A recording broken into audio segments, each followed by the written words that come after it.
कराची में बिजली की लोड शेडिंग का हल निकाल लिया गया। ओल्ड सिटी एरियाज में किराए पर जनरेटर सर्विस मुहैया कर दी गई। हैवी ड्यूटी जनरेटर्स के जरिए गली मोहल्लों को लोड शेडिंग की सूरत में बिजली फराहम की जाती है। रनछोड़ लाइन और घास मंडी में कायम दुकानों से मुख्तलिफ इलाकों में जनरेटर किराए पर भेजे जाते हैं। जनरेटर इस्तेमाल किया जाए या नहीं, इस सर्विस के हर घर से हर माह 1000 रुपए लिए जाते हैं। जैसे कैसी बत्ती नहीं देती है तो जनरेटरों से फायदा उठा लेते हैं। हर चीज़ की सहूलियत है, सिर्फ एसी वगैरह नहीं चलता है, कम से कम लाइट और पंखा तो चलता है। जब बिजली जाती है, इलाके के लोगों ने बिजली जनरेटर रखा हुआ है, वो पर मंथ 1000 पे, मतलब एक पंखा 2 ट्यूब ऐसे चलाने की वो होता है उसका।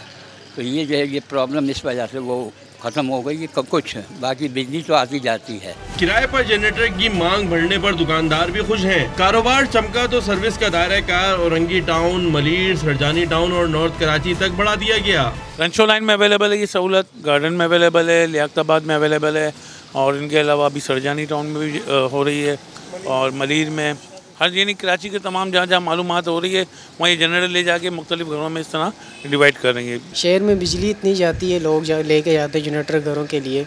यहाँ पे सुजुकी पे रख के ले जाते हैं और घरों में लाइट वगैरह नहीं होती तो पूरी बिल्डिंग को बिजली वगैरह सप्लाई करते हैं।